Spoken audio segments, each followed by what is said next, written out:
Miss হবে না আপনার পছন্দের টিভি শো। দেখুন জি5 অ্যাপে একদম ফ্রি। আসলে প্রতি বছর এই সময়ে আমাদের অশোকনগর ক্লাবে যাত্রাপালা হয়। আমরা নিজেরাই করি। ভোম্বলদা সন্ধ্যাবেলা ডেকে পাঠিয়েছে, বলছে আমার পোশাকও নাকি চলে এসেছে। হ্যাঁ, তুমি অ্যাক্টিং করবে? মানেটা কি? মানে তুমি এবার স্টেজে অ্যাক্টিংও করো? ওই পালা করি আর কি, একবারই। এমনিতে পারি না, কিন্তু ভোম্বলদাকে কি করে না করব? আরে না করবে কেন? এমনিতে এত ঝামেলা চলছে, হইচই হবে তো, না করার দরকার নেই। হ্যাঁ, আমরা সবাই যাবো তোমার অভিনয় দেখতে। এই এক সেকেন্ড, দাভাই রাজি হবে? না, একদমই রাজি হবে না। বলবেন ফুলকি, তুমি একজন বক্সার, তোমার বক্সিং করা কাজ, তুমি তুমি অভিনয় কেন করবে?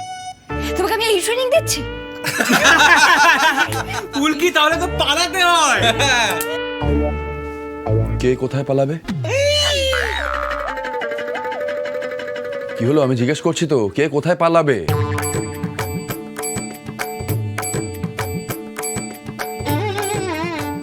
ফুলকি,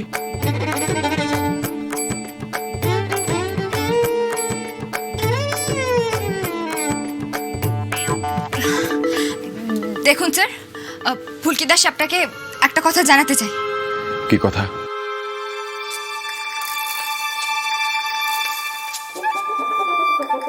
ফুলকি দাস আর পালাবে না। ফুলকি দাস আজই অশোকনগর যাবে। সন্ধ্যাবেলায় যাত্রাপালা আছে।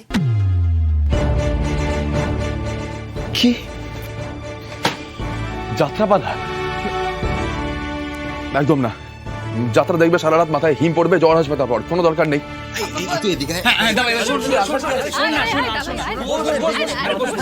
আরে পুরো কথাটা তো শোন। ফুলকি যাত্রা দেখতে যাবে না, তো করতে যাবে অভিনয়। ফুলকি যাত্রায় ছাড় না আমাকে। এই,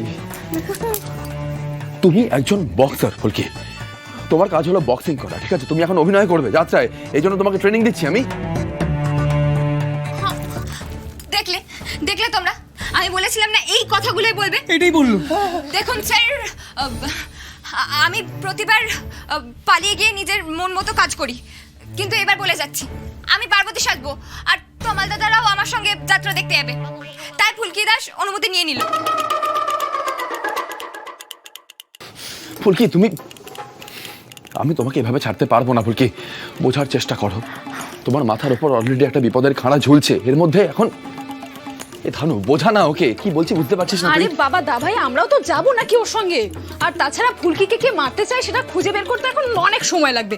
ততদিন কি ও বাড়িতে বসে থাকবে নাকি? হ্যাঁ হ্যাঁ, একদম ঠিক কথা বলেছে। আরে বাবা, আমরা তো থাকবো নাকি ফুলকির সাথে? এই একটা কাজ করতে পারিস, তুইও চল আমাদের সাথে। দেখ কার ভাগ্য কিভাবে খুলে বলা যায় না, তুই একটা পাঠ পেয়ে যেতে পারিস। এই তোমার ডান কি হচ্ছে? মার খাবি বলে দিলাম। না স্যার, তমাল দাদাকে মারা চলবে না। তমাল দাদা হ্যাঁ, অভিনয় করা কি সবার কাজ নাকি? আর তাছাড়া স্যারের মতো এরকম গোমরা মুখ লোককে অভিনয়ে কে সুযোগ দেবে? বললে আমি গোমড়া মুখ, এই টেনে মারবো এক চড় তোমার। ফুলকি পালা! কোথায় পালাচ্ছ?